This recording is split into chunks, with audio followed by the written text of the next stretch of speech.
Hello friends, क्या हाल चाल है। Hope you are all doing good. So आज ये चैप्टर लेके आया हूँ, nationalism in India from NCERT.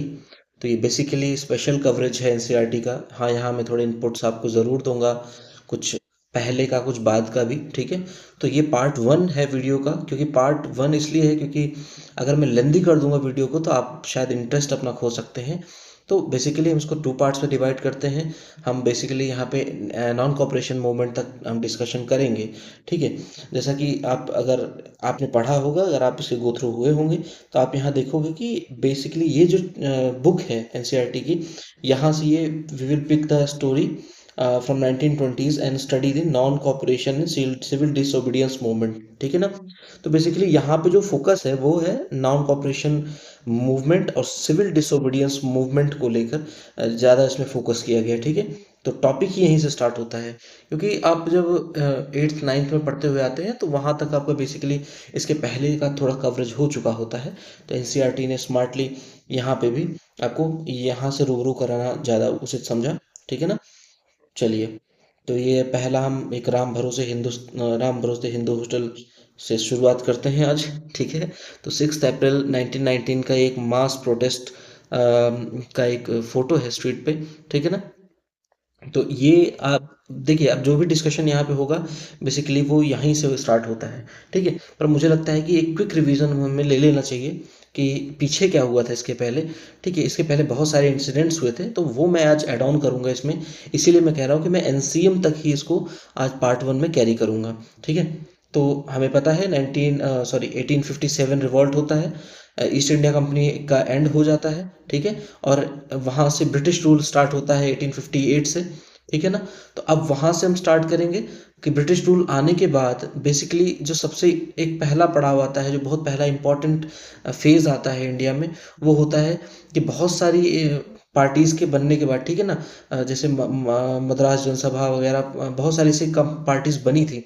लेकिन एक जो ऑल इंडिया लेवल की पार्टी का जो कमी महसूस हो रही थी, वो 1885 में जाके पूरी होती है, ठीक है। 1885 में क्या होता है, हमें सबको पता है कि 1885 में इंडियन नेशनल कांग्रेस जो है आती है लाइमलाइट में, ठीक है। पहली बार इसका फॉर्मेशन होता है और बॉम्बे में, ठीक है, बॉम्बे में इसका डब्ल्यू सी बैनर्जी, बॉम्बे में इसका जो है पहला जो इसका सेशन होता है, ठीक है ना, वो हो जाता है, ठीक। तो ये एक इम्पॉर्टेंट फेज था।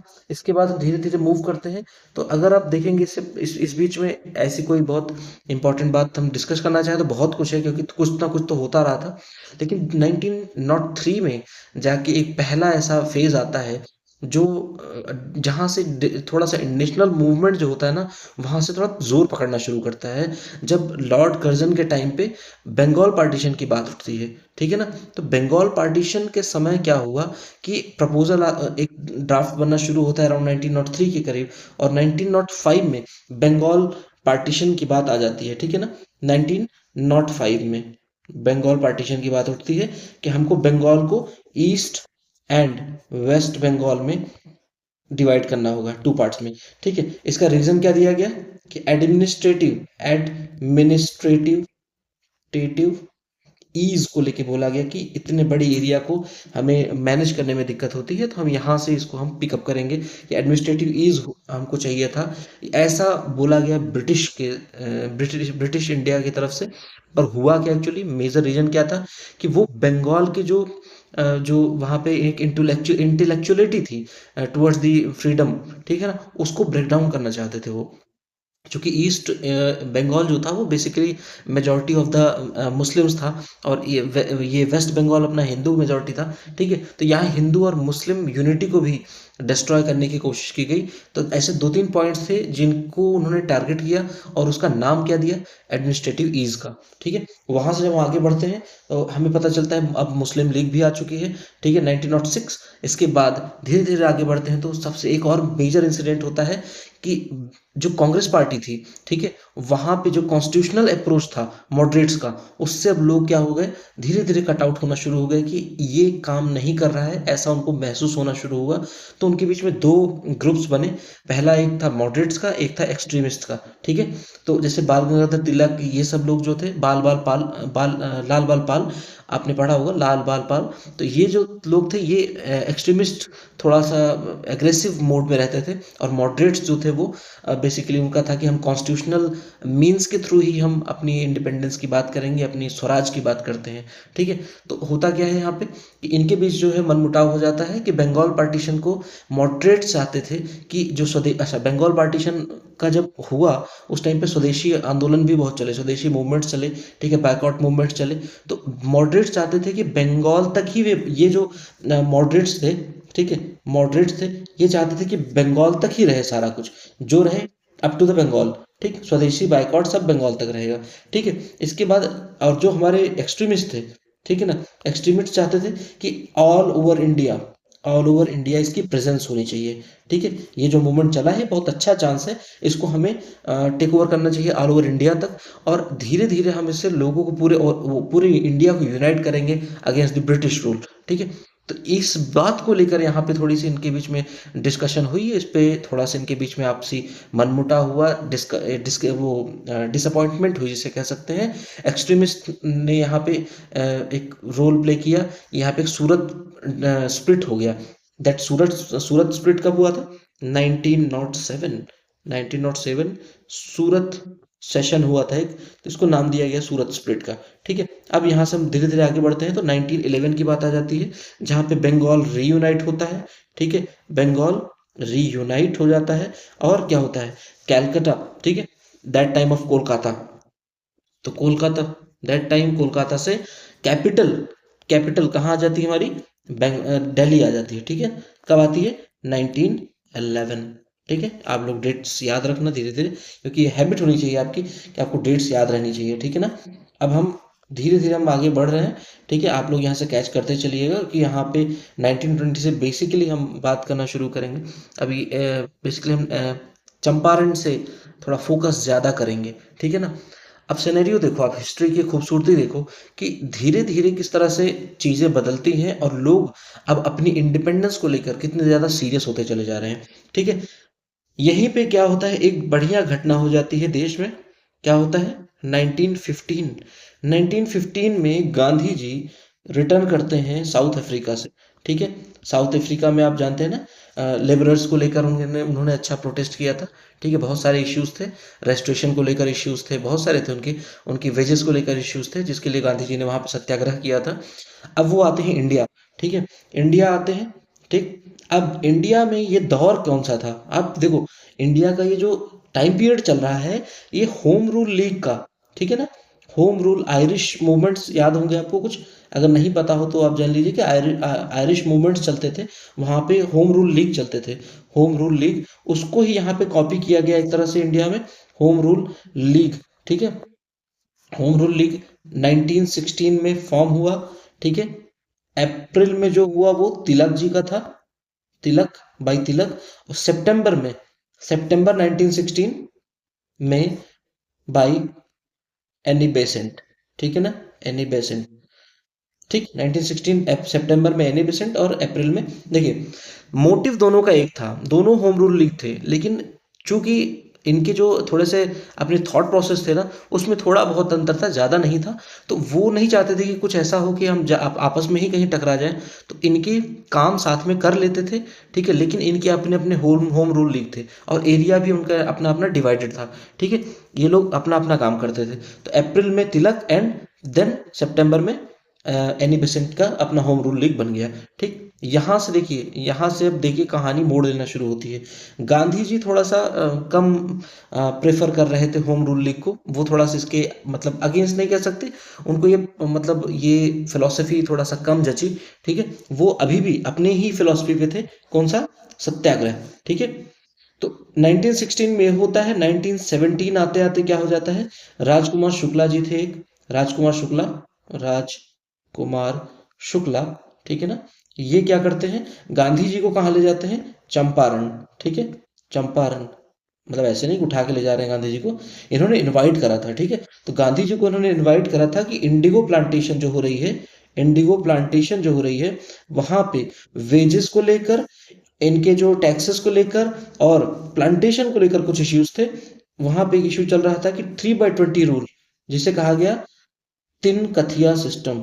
तिन कथिया सिस्टम, ठीक है। वो जो भी खेती करते थे उसमें 3/20 के रेशियो में उनको क्या करना था, प्लांटेशन करना था। किसका? इंडिगो का, ठीक है। इंडिगो प्लांटेशन करना था। यहाँ पे देखिए बेसिक मुद्दा ही यही था कि ज्यादा से ज्यादा हमको क्या बनाना था, ज्यादा से ज्यादा प्रॉफिट अर्न करना था। किसको? ब्रिटिश रूल को ज्यादा से ज्यादा प्रॉफिट अर्न करना था। क्योंकि धीरे धीरे क्या हो रहा था, जर्मनी में एक सिंथेटिक नील बनना चालू हो चुका था, ठीक है। तो इंडिगो प्लांटेशन को वहां पे थोड़ा बढ़ावा दिया जा रहा था कि कितनी ज्यादा से ज्यादा हम प्रॉफिट अर्न कर ले अब हम इससे, ठीक है ना। तो यहाँ पे एक इशू हुआ, ठीक। एक कमेटी बनाई गई और गांधी जी उस कमेटी में मेंबर बने। एंड देन एक वहां पे रिजोल्यूशन आया कि भाई ठीक है, जो भी इनके पैसे बाकी बाकी थे कुछ, उसका 25% पे देने की बात हुई और इस सिस्टम को हटाया जाए, एक बेटर रूल लाया जाए, ठीक है। तो ये इशू सॉल्व करके वो खेड़ा की तरफ बढ़ते हैं। 1980s में, 1980 में क्या हो जाता है, खेड़ा सत्याग्रह। खेड़ा सत्याग्रह, ठीक है। खेड़ा सत्याग्रह में क्या था, उस समय क्या हो गया, प्लेग और फेमाइन, प्लेग और फेमाइन जो था, दो बहुत बड़े इश्यूज आए थे। उसकी वजह से क्या हो गया यहाँ पे, प्लेग और फेमाइन की वजह से जो इनकी क्रॉप थी, क्रॉप फेलियर का इशू हो जाता है, ठीक है, खेड़ा में, ठीक। अब देखो नियम क्या था, रूल बोलता था, टैक्सेशन का रूल जो उस टाइम था ये बोलता था कि अगर आपकी फसल खराब हुई है, आपकी क्रॉप फेलियर हुई है, तो उस साल की जो आपका टैक्स होगा वो आपको माफ किया जाएगा, यानी आपको छोड़ दिया जाएगा, ठीक है, ओके, आप इस साल का टैक्स नहीं दो चलेगा, ठीक। अगले साल लेकिन कुछ इंक्रीमेंट जो हर साल होते थे वो लेकिन कंटिन्यू रहेंगे, ठीक है ना। तो यहाँ पे ये हुआ कि इन्होंने अप्लाई किया किसके लिए, रिमिशन, कि हमें जो है माफ कर दिया जाए, क्रॉप फेलियर हो गया और हम टैक्स नहीं दे सकते हैं, ठीक है। लेकिन उल्टा हो गया यहाँ पे, गवर्नमेंट अपने ही वादे से मुकर गई, ठीक। गवर्नमेंट अपने ही वादे से मुकर जाती है। वो कहती है कि नहीं भैया, हमको टैक्स जो है चाहिए ही चाहिए, ठीक। इसको लेके यहाँ की प्रोटेस्ट हो गया और गांधी जी को फिर कॉल आउट किया गया कि भैया आप आइए तारणहार हमारे, ठीक है, और आके हमें बचाइए, ठीक। गांधी जी ने यहाँ पे एक मूवमेंट स्टार्ट कर दिया कि आपको टैक्स, गांधी जी ने कहा कि टैक्स नहीं देना है, ठीक। गांधी जी ने कहा कि टैक्स नहीं देना है, ठीक। अब गांधी जी के टैक्स मना करने की वजह से क्या हुआ, अच्छा यहाँ पे सरदार पटेल भी रोल प्ले कर रहे थे। गांव गांव लोग जा रहे थे, गांव गांव में लोगों से कह रहे थे कि नहीं ठीक है आप मत दीजिए, टैक्स नहीं देना है, ठीक। इस वजह से कुछ पोजीशंस भी हो गया, क्योंकि ब्रिटिशर्स ने ये धमकी दी थी कि अगर आप टैक्सेशन, आप मेरे टैक्स नहीं दोगे तो आपकी जो ज़मीनें हैं वो ज़ब्त कर ली जाएंगी, आपकी ज़मीनों पे कब्जा कर लिया जाएगा, ठीक है। उनको एक तरह से पूरा वो ब्रिटिश गवर्नमेंट की प्रॉपर्टी मान ली जाएगी, ठीक। तो ऐसे केसेस भी हो गए, कुछ पीजेंट्स के अपने खेत चले भी गए थे, ठीक है, एंड ऑफ द डे आते आते। लेकिन बाद में क्या हुआ, एक मास प्रोटेस्ट हुआ जब गांधी जी ने वहां पे अच्छा सत्याग्रह किया।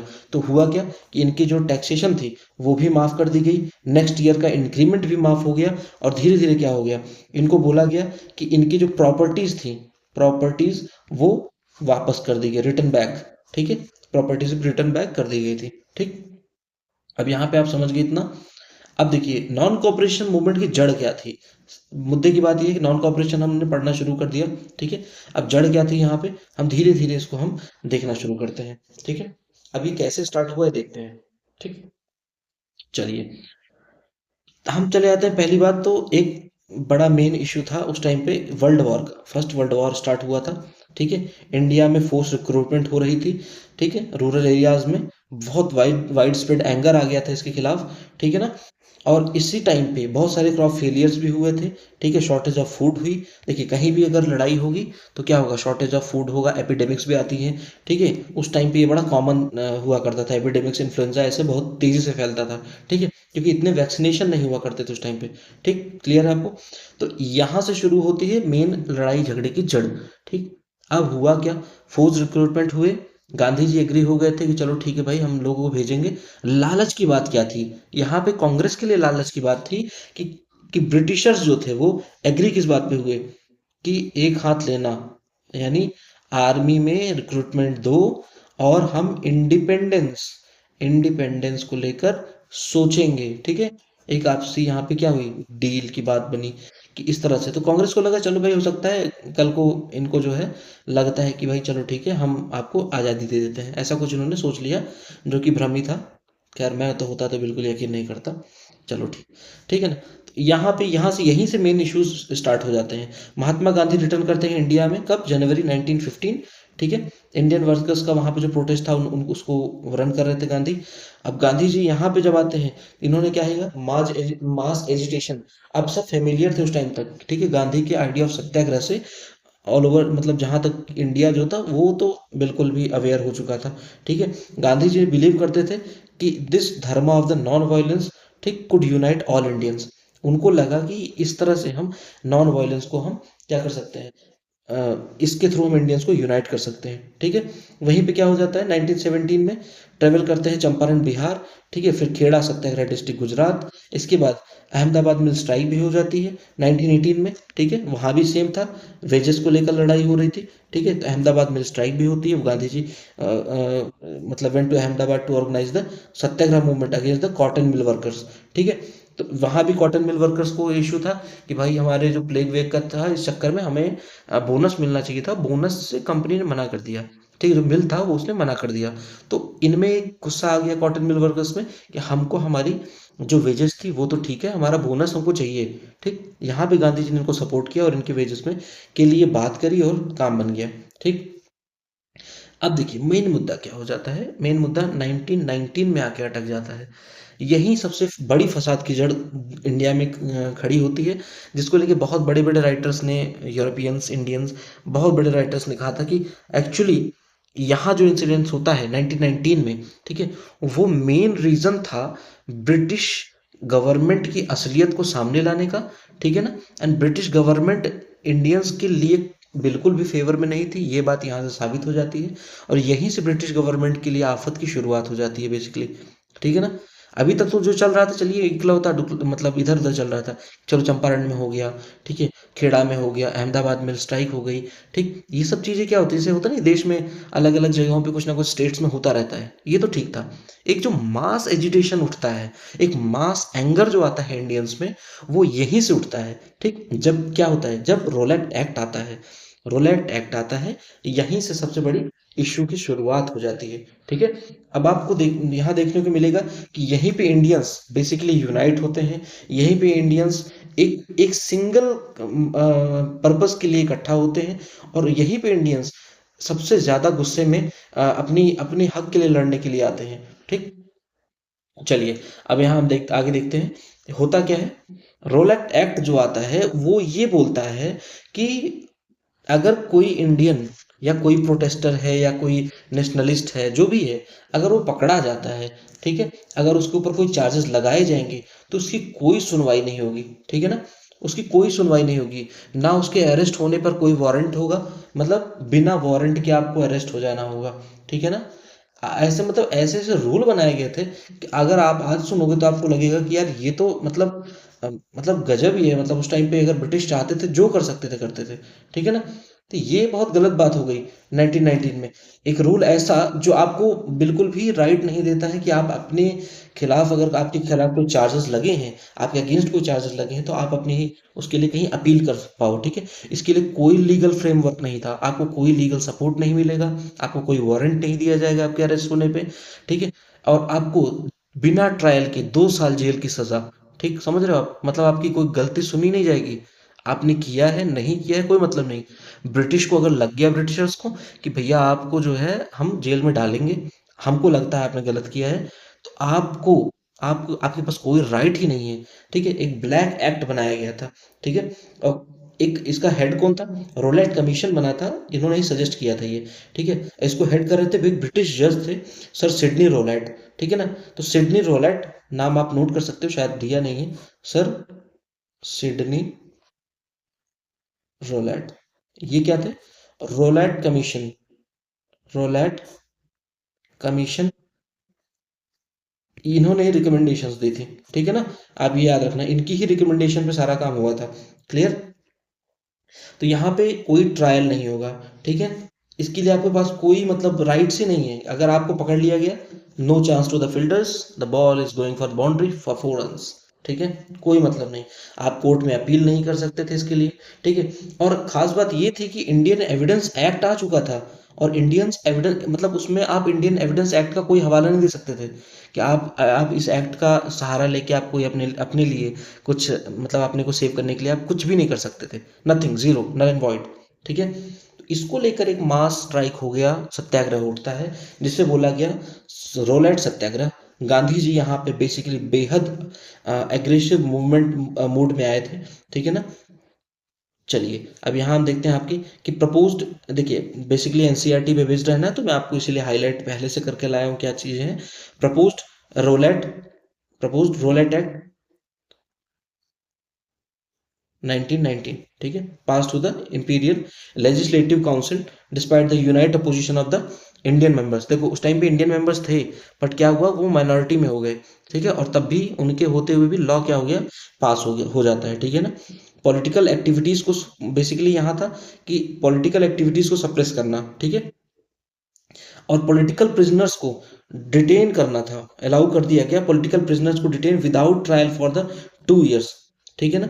और महात्मा गांधी यहीं पे चाहते हैं कि एक non violent civil disobedience movement हो जाए अगेंस्ट सच अनजस्ट लॉज। ठीक है, जो कि एक हड़ताल स्टार्ट होती है 6 अप्रैल को। ठीक, रैलीज ऑर्गेनाइज होती हैं, बहुत सारे शॉप्स क्लोज कर दिए जाते हैं, रेलवे वर्कशॉप के में भी स्ट्राइक हो जाती है। ठीक है, और इससे क्या हुआ, communication such as the railways and telegraph would be disrupted. British administration decided to clamp down on nationalist. ठीक है, अब इनको लगता है कि हमारे जो रेलवेज और टेलीग्राफ ये सब भी इम्पैक्ट हो जाएगा, तो इससे इन्होंने अटैक कर दिया नेशनलिस्ट के ऊपर। किसने, ब्रिटिशर्स ने। ब्रिटिश एडमिनिस्ट्रेशन अगेंस्ट हो गई एकदम, मतलब खिलाफ में खड़ी हो गई। ठीक है, अब यहाँ पे क्या होता है, एक पीसफुल प्रोसेशन होता है अमृतसर में। ठीक है, लेकिन उस पे क्या होता है, पुलिस जो है फायरिंग कर देती है। ठीक है ना, तो इससे क्या होता है, वाइड स्प्रेड अटैक हो जाता है on banks, post office and railways. ठीक है, मार्शल लॉ इम्पोज किया जाता है, जनरल डायर टू कमांड। अब देखो यहाँ से क्या होता है, इसके चक्कर में मार्शल लॉ लगा दिया जाता है। अब देखिए बात आती है जलियांवाला बाग की। यहाँ देखो मुद्दा क्या हुआ था, मार्शल लॉ लग गया था। अब होता क्या है कि एक बहुत बड़ा जलियांवाला बाग जो था, वहां पे क्या था कि कुछ लोग देखिए प्रोटेस्ट में आए थे एक्चुअली, ये सच्चाई थी। लेकिन मैक्सिमम लोग बैसाखी के पावन त्योहार के लिए वहां इकट्ठा हुए थे, एनुअल बैसाखी फेयर, और अगल बगल के गांवों से आए थे। और विलेजर्स बेसिकली अनअवेयर थे, ठीक है, ऑफ द मार्शल लॉ, कि आज मार्शल लॉ लग चुका है और हमको इकट्ठा नहीं होना चाहिए। ठीक, यहाँ पे एक अनअवेयरनेस की भी बात हो गई। ठीक है, हो क्या रहा था, इसने क्या एक कर दिया कि जनरल डायर को पता चला कि इतने लोग यहाँ इकट्ठा हो रहे थे। ठीक है, और इसमें कुछ अगेंस्ट भी सैफुद्दीन किचलू भी गिरफ्तार हो चुके थे, डॉक्टर सत्यपाल गिरफ्तार हो चुके थे, अरेस्ट हो चुके थे। ठीक है, रोल एक्ट एक्ट में। अब इसके अगेंस्ट यहाँ लोग इकट्ठा हुए, इसके खिलाफ भी बातें हुई। और वहाँ बेसिकली मैक्सिमम लोग, बच्चे बूढ़े वहाँ पे इकट्ठा हुए थे। देखिए बच्चे बूढ़े नहीं जाएंगे प्रोटेस्ट में, ठीक है, लेकिन वो आए थे बैसाखी मनाने। हुआ क्या, जनरल डायर जो होता वो आया, उसने क्या किया, एंटर किया और उसने मेन एग्जिट पॉइंट को चोक कर दिया, block the exit point and opened fire on the crowd, killing hundreds. His objective, he declared later, was to produce a moral effect, to create in the mind of satyagrahis a feeling of terror and awe. देख रहे हो आप, मतलब लोगों में terror भरने के लिए इन्होंने हजारों को मार दिया। और यही वो दिन था जब इंडियंस को पता चला कि ये बिल्कुल भी हमारे फेवर में नहीं सोचते हैं। देखिए अभी तो बहुत, अभी यही नहीं, अभी और सुनिए, रील देखा होगा ना, यही नहीं अभी और सुनिए आप। यहाँ से होता क्या है कि एक हंटर कमीशन बनता है, ठीक है, जहाँ पे जनरल डायर के ऊपर कोई भी कार्रवाई नहीं होती है, कोई भी इनके अगेंस्ट कुछ भी इश्यूज नहीं होते हैं, कुछ भी नहीं इनको, मतलब इनके लिए, इनको ब्रिटेन वापस बुलाया जाता है बाद में, लेकिन कोई इनके ऊपर कोई चार्जेस नहीं लगते। ठीक है, ही वॉज टोटली सेफ, कोई दिक्कत नहीं हुई। इवन इनके इनके सपोर्ट में ब्रिटेन में फंड इकट्ठा हुए। ठीक है ना, 30,000 पाउंड ऐसा कुछ था, इकट्ठा हुआ था उस टाइम पे। तो आप देख रहे हो, मतलब एक हेरोइक काम करके आए हैं ब्रिटेन। ब्रिटिशर्स को ऐसा लगता है जैसे जनरल डायर ने कोई बहुत हेरोइक काम किया था। ठीक है, इससे इंडियंस को एक बहुत ज़्यादा सदमा लगता है कि अरे बाप रे ये क्या हो गया, ये तो हमारे, मतलब हमने तो इतना नहीं सोचा था, समझ रहे हो ना। तो इंडियंस और डॉग्स में कोई डिफरेंस किया नहीं जा सकता। बट जबकि डॉग्स में नहीं कहूँगा कि ख़राब चीज़ें, डॉग्स बहुत वफादार होते हैं, बहुत ही लॉयल होते हैं, बहुत प्यारे होते हैं। ठीक है ना, लेकिन इनको क्या लगता था कि Indians and dogs are not allowed. समझ रहे हो, वही वाली फिलॉसफी चल रही है अभी भी। ठीक, अब यहाँ पे देखो क्या हुआ, मतलब इनकी हद देखो जरा, ठीक है ना। सत्याग्रही को फोर्स किया जाता है, rub their noses on the ground, crawl on the streets, do salam to the all sahibs. People were forced, flogged, and villages, ठीक है, Gujranwala Punjab now in Pakistan, were bombed, मतलब विलेजेस में बॉम्ब किया जाता है, समझ रहे हो। तो ये वॉयलेंस देखकर गांधी ने कॉल्ड ऑफ कर दिया था मूवमेंट, रोलेट सत्याग्रह जो था उसको, मूवमेंट को इन्होंने वापस कर लिया कि इससे जो है लोगों में ज़्यादा मतलब अटैक हो रहा है। गांधी ने यही सोच के बस वापस किया, ठीक है। अब देखो यहाँ पे होता क्या है, वर्ल्ड वॉर 1 में हो क्या जाती है, टर्की। टर्की तो आप जानते हो ये जर्मनी साइड में था, ठीक है ना। जर्मनी की साइड में था तो ब्रिटिशर्स ने यहाँ पे क्या कर दिया, अटैक, ठीक। जर्मनी, ऑटोमन एम्पायर, याद है ना, ऑटोमन एम्पायर, वो हार जाती है, लॉस्ट द वॉर, ठीक है। और यहाँ पे हुआ क्या, कैलिफेट, वहां पर जो खलीफा था, वहां का खलीफा उसको हटा दिया गया। खलीफा was the spiritual leader of the Islam, ठीक है ना, spiritual leader, leader of of Islam उस टाइम पे ये थे, कौन, खलीफा। अब इनको क्या कर दिया, इनसे ऑटोमन टर्की हार गई, डिफीट हो गई। अब इनसे इनके जो जितने भी पावर्स थे खलीफा के वो वापस ले लिए गए, ठीक है। इनको एकदम रिस्ट्रिक्ट कर दिया गया कि आप जो है आप इसी दायरे में रहेंगे, ठीक है, आप अपनी पावर यूज नहीं कर सकते। तो बेसिकली जो ऑल ओवर वर्ल्ड थे, दुनिया के जितने भी इस्लामिक वर्ल्ड के मुसलमान थे, वो इनके अगेंस्ट हो जाते हैं, किसके, ब्रिटिश के। तो spiritual head of the Islamic world, Islamic world, that is the Khalifa. To defend the Khalifa temporal power, the Khilafat Committee was formed in the Bombay March 1919, ठीक है। तो यहाँ नोट कर लो आप, खिलाफत, खिलाफत कमेटी, खिलाफत कमेटी कब बनती है, 1919 में, ठीक है। देखो 1919 कितना इंपॉर्टेंट ईयर है, ठीक है, यहाँ पे बनती है। और किसके उसमें बनती है, एक यंग जनरेशन ऑफ मुस्लिम सामने आते हैं, ब्रदर्स थे दो, मोहम्मद अली एंड शौकत अली।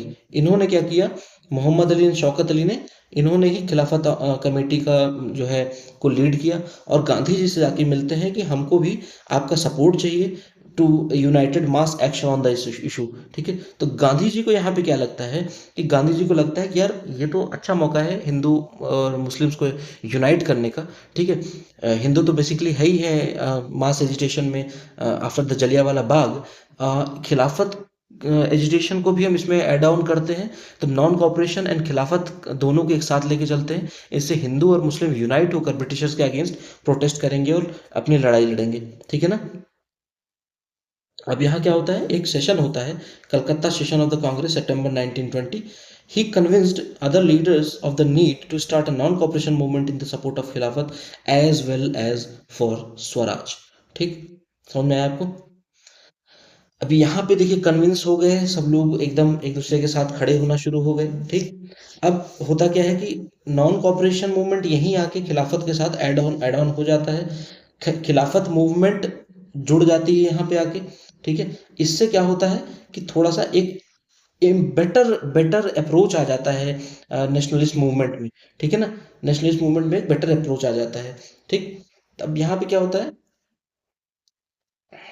एक ट्रीटी ऑफ सेवरस टर्की में साइन होती है मई 1920 में एक्चुअली, ठीक है, जिसने कंप्लीटली डिसमेंबर्ड टर्की, टर्की को यहीं पे सबसे ज़्यादा झटका लगता है ना। तो इसी के बाद ही खिलाफत मूवमेंट स्टार्ट हो जाती है ऑल ओवर द इंडिया, ठीक है, जितने मुस्लिम्स थे वो इकट्ठा हो जाते हैं, ठीक है। चलिए अब आगे बढ़ते हैं। अब देखिए यहाँ पे क्या होता है, एक मूवमेंट का स्टार्ट होता है, ठीक, जिसमें अच्छे अच्छे लीडर्स भी आ जाते हैं, ठीक है ना।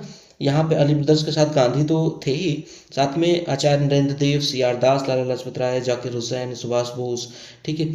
ये जो लोग थे ये लोग भी यहाँ पे थोड़ा सा सपोर्ट अपना दिखाते हैं, ठीक है ना। अब देखिए एजुकेशनल, कुछ एजुकेशनल यहाँ पे वो भी थे, जैसे जामिया मिलिया, ठीक है, और काशी विद्यापीठ, गुजरात विद्यापीठ, बिहार विद्यापीठ। तो ये जो हमारे संस्थान थे उस टाइम पे, इन्होंने भी अपना सपोर्ट दिया था इसको, ठीक है ना, क्लियर। चलिए अब आगे बढ़ते हैं।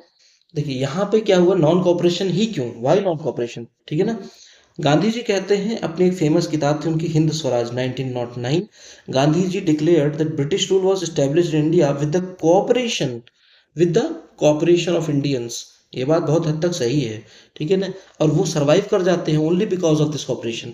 इंडियंस अगर कॉपरेट नहीं करते, ठीक है, तो ब्रिटिश रूल इंडिया में कोलैप्स हो चुका होता बहुत पहले, ठीक है ना। इस तरह से गांधी जी ने क्या दिया, गांधी जी ने दिया कि नॉन कॉपरेशन, हम कॉपरेट नहीं करेंगे। तो यहाँ से क्या है, boycott of civil services, army, police, courts, legislative councils, schools, foreign goods, ठीक है ना। In the case of government used repression, a full civil disobedience campaign would be launched। तब की एक साथ और में क्या थी, हम बाइकआउट तो कर रहे हैं, पर अगर गवर्नमेंट हमें सप्रेस करने की कोशिश करेगी, हम इससे भी बड़ा मूवमेंट लेके आएंगे, एक सिविल डिसोबीडियंस मूवमेंट स्टार्ट कर देंगे हम, ठीक है ना। होता क्या है यहाँ पे, देखो, गांधी जी यहाँ पे मतलब टोटली चाहते थे कि एक non non violence movement start करना चाहते थे, ठीक है। अब हम यहाँ से धीरे धीरे आगे बढ़ेंगे। देखिए यहाँ पे क्या हो रहा है, boycott of the foreign cloth, July 1922, ठीक है। 1920 में नॉन कॉपरेशन मूवमेंट स्टार्ट हो जाता है विद द खिलाफत सपोर्ट, ठीक है। Congress session at Nagpur in December 1920, a compromise was worked out and a non cooperation program was adopted, ठीक है। गॉट इट, यहाँ पे इतना इंपॉर्टेंट था, आप वो नोट कर लेना, ठीक है। Differing stands with in the movement.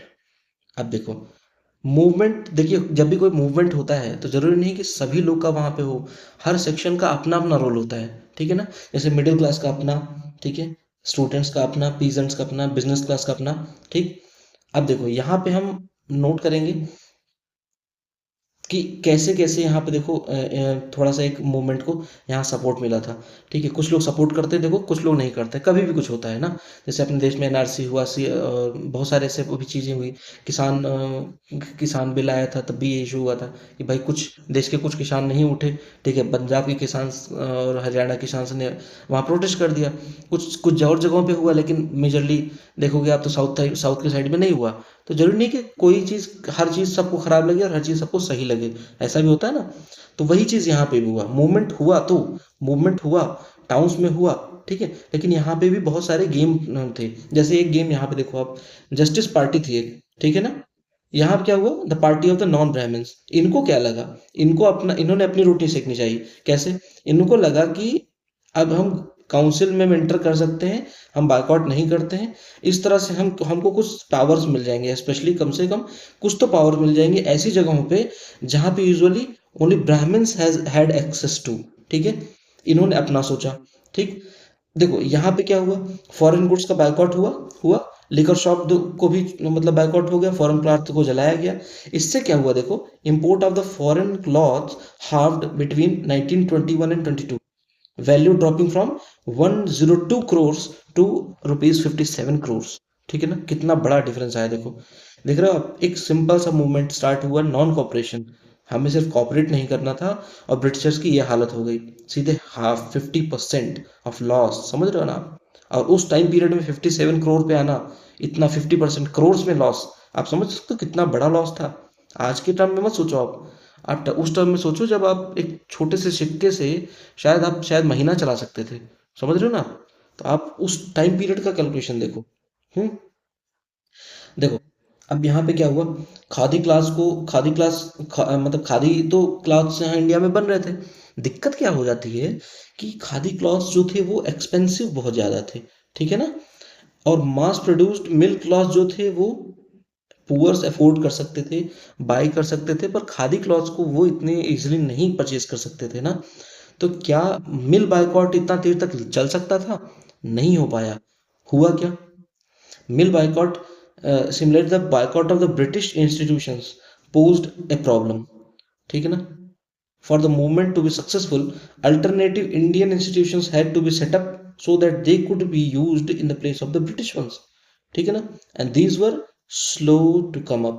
भाई कोई भी मिल इतनी आसानी से थोड़ा ना था कि मिल लगा दिया, चलो 10 मिल लगा दिए, 4 मिल लगा दिए। भाई जो मिल्स हैं, मिल्स आज की डेट में फैक्ट्री सेटअप करना इतना इजी नहीं है, जबकि इतना फास्ट प्रोसेस है आज की डेट में, है ना। तो उस टाइम पे कितना होता, और टीचर्स स्टूडेंट्स जो थे वो भी क्या हुआ, वो भी वापस जाना शुरू कर देते हैं government schools, lawyers join back work in the government courts, ठीक है ना। इससे क्या हो गया कि धीरे धीरे जो ये मूवमेंट था वहाँ पे कुछ अलग भी चीजें अब देखने को नज़ारे मिलने शुरू हो गए, है ना। भाई सब बायकॉट नहीं कर पाएंगे ना। तो देखो मिडिल क्लास उस टाइम पे क्या था, जैसे कलकत्ता बॉम्बे मद्रास एरिया में जो मिडिल क्लास थी, एलिट्स रहते थे खासकर वहाँ पे पॉलिटिशियंस, उनका रिस्पॉन्स थोड़ा सा ठंडा था, ठीक है। उन्होंने गवर्नमेंट सर्विस को सरेंडर करना ठीक नहीं समझा, उन्होंने सीरियसली लिया ही नहीं, ठीक है ना। वहीं पे बिहार और गुजरात में, जैसे बिहार में उस टाइम लीड कर रहे थे राजेंद्र प्रसाद जी, और वल्लभ भाई पटेल गुजरात में लीड कर रहे थे। उनको एक सॉलिड सपोर्ट मिलता है यहाँ से, ठीक है। यहाँ पे जो नॉन कॉपरेशन था उसको बहुत सॉलिड सपोर्ट मिलता है। ऐसे में अगर बिजनेस क्लास को देखते हैं तो बिजनेस क्लास ने सपोर्ट किया, क्यों? क्योंकि उनको इंडिया में रह के अपना काम बढ़ाने का मौका मिल गया, ठीक है, प्रॉफिट ज़्यादा कमाने का मौका मिल गया।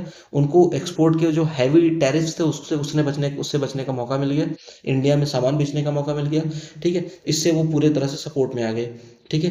पीजेंट्स ने सपोर्ट इसलिए कर दिया क्योंकि वो मनी लेंडर्स, लैंडलॉर्ड्स, जमींदार्स इनसे उब चुके थे, और ये जो जमींदार्स और मनी लेंडर्स थे वो काम करते थे ब्रिटिशर्स के लिए, ये आपको पता ही है, ठीक है ना, टोटली। तो इससे पीजेंट सपोर्ट में आ गए। स्टूडेंट्स जो थे, स्टूडेंट्स ने जो गवर्नमेंट स्कूल्स थे, कॉलेजेस थे, उनको छोड़ दिया। बेसिकली लोग मूव करने लगे काशी विद्यापीठ की तरफ, गुजरात विद्यापीठ, जामिया मिलिया इस्लामिया उस टाइम पे थी, आ चुकी थी, और इस तरफ वो मूव करने कर चुके थे, ठीक है ना। विमेन का क्या रोल था? विमेन विमेन ने क्या किया कि उन्होंने पर्दा जो सिस्टम था उसको जो गिव अप कर दिया, ठीक है। हम अब नहीं करेंगे, और ऑफर किया अपने ऑर्नामेंट्स को, ठीक है, फंडिंग्स में। लोग फंड मतलब फंडिंग के लिए भी, भाई देखो कोई भी प्रोटेस्ट बिना फंडिंग के काम नहीं चलता, फंडिंग करनी थी। औरतों ने अपने विमेंस ने अपने जो गहने थे, ऑर्नामेंट्स थे, उसको उन्होंने गिव अप कर दिया, दे दिया कि भाई हमारी इंडिया के लिए आप लड़ो, ठीक है, हमारे स्वराज के लिए आप लड़ो, ठीक। अब यहाँ पे क्या हुआ, हिंदू मुस्लिम यूनिटी ने बहुत अच्छा काम किया, क्योंकि खिलाफत मूवमेंट साथ में ही था, ठीक है। तो हमारा भी काम हो रहा था, उनका भी काम हो रहा था, तो इससे क्या हुआ, यूनिटी अच्छी बनी, और इसको थोड़ा सा स्ट्रांग होल्ड मिला, ठीक है ना। अब देखिए आते हैं अवध में। अवध एरिया में आते हैं तो क्या हुआ, बाबा रामचंद्र एक सन्यासी थे, जो कि फिजी गए थे एज इंडेंचर्ड लेबर की तरह, ठीक है। तो वो आते हैं और मूवमेंट स्टार्ट करते हैं against the taluqdars and landlords. बात है ना, पीजेंट सपोर्ट क्यों कर रहे हैं? तालुकदार और लैंडलॉर्ड्स की वजह से, ठीक है ना। तो हाई रेंट्स वसूल कर रहे थे, ठीक है, जो उनके अगेंस्ट ही खड़े हो गए। और बेगारी कहते हैं ना, आज के डेट में बेगारी मत करो। तो बेगार बेगार मतलब बेगारी में काम ले रहे थे, मतलब आपको पैसा नहीं देंगे, ठीक है ना, और आपसे काम भी करवाएंगे, ठीक। तो ये जो सिस्टम थी, और कोई सिक्योरिटी टेन्योर नहीं था, नो सिक्योरिटी ऑफ टेन्योर, मतलब जब चाहे निकाल दिया, कुछ कर दिया, ठीक है ना। तो पीजेंट मूवमेंट डिमांड करती है reduction of revenue, abolition of beggar, and social boycott of the oppressive landlords, ठीक है। इसे एक कई जगहों पे नाम दिया गया, नाई धोबी बंद। नाई धोबी बंद मतलब बार्बर्स एंड वॉशरमैन्स, इन्होंने क्या कर दिया, प्रोटेस्ट कर दिया, सर्विसेज उन्होंने ब्लॉक कर दी, ठीक है ना। अब देखो क्या होता है, 1920 में, जून 1920, Jawaharlal Nehru begins begin going around the villages in the Awadh, talking to the villagers and trying to understand their grievances, ठीक है ना। ऐसे ही एक होती है अवध किसान सभा, जिसमें हेड करते हैं जिसे जवाहरलाल नेहरू एंड बाबा रामचंद्र, ठीक है। तो इस तरह से पीजेंट मूवमेंट जो था अवध में, वो काफी स्ट्रांग हो पाया इनके एफर्ट्स की वजह से, ठीक है ना। 1921 में क्या होता है, house of the taluqdars and merchants were attacked, and bazaars were looted, and grain hoards were taken over, ठीक है ना। ऐसे में गांधी जी थोड़ा सा देखो खुश नहीं होने वाले थे, क्योंकि गांधी जी ऐसे एक्शंस को बहुत इंपॉर्टेंट नहीं देते थे। उनका मानना था कि non violence is the key, ठीक है, की टू सक्सेस, ठीक। अब आप आएंगे यहाँ पे, इस पेज पे देखते हैं। तो ट्राइबल पीजेंट्स जो थे उस टाइम पे क्या हुआ, देखिए यहाँ पे गूडम हिल था आंध्र प्रदेश में। यहाँ पे एक ट्राइबल पीजेंट का एक मास मूवमेंट देखने को मिलता है। ये इन्होंने एक मिलिटेंट गुरिल्ला मूवमेंट स्प्रेड किया हुआ था अर्ली 90s में, ठीक है ना। आपने अल्लूरी सीताराम राजू का नाम सुना होगा, है ना। तो हुआ क्या कि कॉलोनियल गवर्नमेंट ने क्या कर दिया कि आपको अपने ही फॉरेस्ट एरिया में जाने से रोक दिया, ठीक है ना, preventing people from entering the forest to graze their cattles और to collect fuel wood and fruits, ठीक है। This enlarge the hill people, ठीक। अभी आपने सुना होगा बहुत सारे हसदेव जंगल के बारे में, ठीक है। गोवा में एक बहुत बड़ा एरिया था, उसके लिए प्रोटेस्ट सुना होगा कि वहाँ पे आदिवासियों ने प्रोटेस्ट कर दिया कि हम अपनी ज़मीनें, अपने जंगल नहीं देंगे, ठीक है, फॉर द कोल माइंस, ठीक। सेम कुछ ऐसा ही उस टाइम पे इशू हुआ था। इनको तो एंट्री ही बंद कर दी गई अभी भी ये जैसे हुआ ना, कुछ एरिया में एंट्री बंद कर दी गई, आदिवासियों को भगाया गया, हटाया गया, वैसे हुआ है यहाँ पे कि इस टाइम पे एंट्री बंद कर दी गई। ठीक है ना। इससे क्या हुआ कि गोडम हिल्स के जो कुछ ट्राइबल्स थे वो नाराज हो गए, और खास बात ये है कि उनको फोर्स किया गया। ठीक है, उनके ट्रेडिशनल राइट्स को जो है डिनाई कर दिया गया कि भाई आपको अपने ट्रेडिशनल जंगल एरिया में नहीं घुसने दिया जाएगा। और गवर्नमेंट ने उनसे बेगार, यानी बेगार वाला जो होता है ना, रोड बिल्डिंग्स और हिल, इसकी वजह से बेगारी में काम लेना शुरू कर दिया। यानी बेगारी मतलब विदाउट पेमेंट, विदाउट पेमेंट। ठीक है, गॉट इट, काम लेना शुरू कर दिया। ऐसे में क्या हुआ, अल्लूरी सीताराम राजू जो थे, एक बहुत वहां के नायक, एक लीडर बन के सामने आते हैं, एज ए हीरो सामने आते हैं। और उन्होंने क्लेम कर दिया क्या, कि उनके पास कुछ special varieties of the powers हैं, जिसमें से क्या क्या थे कि वो एस्ट्रोलॉजिकल प्रिडिक्शंस कर सकते थे, हील कर सकते थे पीपल्स को, लोगों को हील कर सकते थे, यानी उनको स्वस्थ कर सकते थे। और he could survive even bullet shots. ठीक है ना। इससे क्या हुआ, लोगों में एक उनको as a incarnation of God वाली फीलिंग आई, उनको इनकारनेशन ऑफ गॉड बोला गया। ठीक है। और ये गांधी जी को मानते थे, पर यहाँ पे इनके साथ वो भी था, इन्होंने लोगों को खादी वेयर करने को भी बोला। But same time he asserted that the India could be liberated only by the use of force, but not by the non violence। ठीक है। तो गोडम रेबल्स ने अटैक कर दिया था पुलिस स्टेशंस पे, to kill the British officials and carried on the guerrilla warfare and achieve swaraj. Raju was captured. यहाँ पे अल्लूरी सीताराम राजू जी को पकड़ लिया जाता है, अरेस्ट किया जाता है, और उनको 1924 में एग्जीक्यूट कर दिया जाता है, और इस तरह वो एक फोक हीरो बन जाते हैं। ठीक है ना।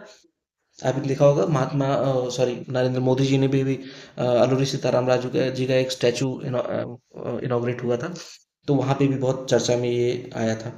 ठीक है ना। तो प्लांटेशन में भी स्वराज, प्लांटेशंस के फील्ड में भी देखो कैसे स्वराज जो है एक अपना रोल प्ले करना शुरू कर दिया, लोगों को समझ में आना शुरू हो गया था धीरे धीरे इंडिया में। ठीक है ना, एक अवेयरनेस स्टार्ट हो चुकी थी। ठीक है। अब देखो, प्लांटेशन वर्कर्स असम में क्या हुआ, उन्होंने गांधी जी की बात को सीरियसली लिया। ठीक है। हुआ क्या था कि एक इनलैंड इमिग्रेशन एक्ट ऑफ 1959 था, जिसमें कहा गया, क्या रूल था कि प्लांटेशन वर्कर्स जो है उनको परमिट नहीं होगा to leave the tea gardens without the permission. ठीक है। ऐसे में क्या हुआ कि थाउजेंड्स ऑफ वर्कर्स ने क्या कर दिया, उनकी अथॉरिटीज को डिनाई कर दिया, उन्होंने लेफ्ट कर दिया प्लांटेशंस को, और हेडेड टुवर्ड्स द होम। उन्होंने क्या बिलीव था कि गांधी राज आने वाला है। कौन सा, गांधी राज आने वाला है। ठीक है। Would be given land in their own villages, ये सब उनके ख्वाब थे जो कि पूरे नहीं हुए, और कभी भी वो अपने डेस्टिनेशन नहीं पहुंचे। या तो रास्ते से ही उनको पकड़ लिया गया, उठा लिया गया, और उनको बहुत ज़्यादा ब्रूटली टॉर्चर किया गया था। ठीक है। एक कांड यहाँ पे भी हो जाता है प्लांटेशन वर्कर के साथ। ठीक। यहीं पे क्या होता है, अच्छा, कई जगह पे ऐसा भी हुआ कि गांधी जी के नाम पे बहुत सारे वायलेंट प्रोटेस्ट भी हो गए थे। पता है आपको, गांधी जी का नाम लेके अपना काम भी निकाला गया था, ऐसा भी कुछ हो गया था। ठीक है ना। चलिए, अब यहाँ पे धीरे धीरे चौरी चौरा एक कांड हो जाता है 1922। ठीक है ना। यहाँ क्या हो जाता है कि ना, चौरी चौरा 1922 में क्या होता है, चौरी चौरा, ये कहाँ है, गोरखपुर, गोरखपुर। ठीक है, यूपी। होता क्या है यहाँ पे कि लोग प्रोटेस्ट कर रहे थे, पीसफुल प्रोटेस्ट भी था, लेकिन पुलिसमैन ने क्या किया कि उन्होंने इनको बहुत ज़्यादा ब्रूटली टॉर्चर किया, मारा पीटा। ठीक है। हुआ क्या, इसके उसमें रिटेलिएट हुआ। ठीक है। देखो, यूनाइटेड प्रोविंस में आज का जो यूपी है उसको तब यूनाइटेड प्रोविंस बोला जाता था ही तब भी यूपी, पर वो यूनाइटेड प्रोविंस था। ठीक है ना। तो एक एक वॉयलेंस प्रोटेस्ट हो जाता है February 5, 1922 को। ठीक है ना। जिसकी वजह से गांधी जी ने अपना ये जो नॉन कॉपरेशन मूवमेंट था वो विड्रॉल कर लिया था। तो हुआ क्या था कि ग्रुप ऑफ वॉलंटियर्स थे जो कैंपेन कर रहे थे against the liquor sale and high food prices. ठीक है। उनके ऊपर गोलियां चल जाती हैं, ओपन फायर पुलिस ने। ठीक है ना। क्राउड पे फायरिंग स्टार्ट कर दी, जिससे क्या हुआ, लोग गुस्साए, और उन्होंने क्या किया, एक पूरे पुलिस स्टेशन को घेर लिया। पुलिसमैन बचने के लिए उस पुलिस स्टेशन में जाते हैं, अंदर खुद को बंद करते हैं बचने के लिए, और बाहर से लोगों ने क्या कर दिया, उसमें आग लगा दिया। ठीक है ना। और इसमें 22 पुलिसमैन जो थे, 22 पुलिसमैन वर किल्ड। ठीक है, इन द वायलेंस। और गांधी जी ऑब्वियसली इससे बहुत नाराज हो जाते हैं, और एंड में उन्होंने नॉन कॉपरेशन मूवमेंट को वापस ले लिया। ठीक है। तो देखिए, कुछ लोगों ने सपोर्ट भी किया, पर कुछ लीडर्स जैसे CR दास, मोतीलाल नेहरू, सुभाष चंद्र बोस, जवाहरलाल नेहरू, इनको थोड़ी हैरानी हो जाती है कि गांधी जी को ऐसा नहीं करना चाहिए था ना, गांधी जी ने गलत किया, गांधी जी को नॉन कॉपरेशन मूवमेंट नहीं वापस लेना चाहिए था। पर पर गांधी जी इरादों के पक्के थे, तो अब जो उन्होंने बोल दिया तो बोल दिया, ठीक है, अपना वचन ही है अपना शासन। ठीक, क्लियर। चलिए अब यहाँ से हम आप स्टार्ट इसको आपको स्टॉप करते हैं पार्ट 1। अब हम नेक्स्ट वीडियो में स्टार्ट करेंगे आपका toward the civil disobedience movement. ठीक, क्लियर। सो आपको आपको यहाँ पे अगर आपको समझ में आया हो तो बेसिकली आप लाइक करो, ठीक है ना, सब्सक्राइब करो, सपोर्ट करो, ठीक है ना। आपको जैसा लगता है वीडियो, ये आपके ऊपर है, मैं यहाँ पे कोई फोर्स नहीं है। आपको बेहतर वीडियोस भी मिल सकते हैं, मैं कोशिश करूँगा आपको बेहतर तरीके से समझाऊँ। ठीक है, बाकी आपकी जो भी कोई डिमांड हो, कोई क्वेश्चन हो, आप अपने कमेंट बॉक्स में छोड़ सकते हैं।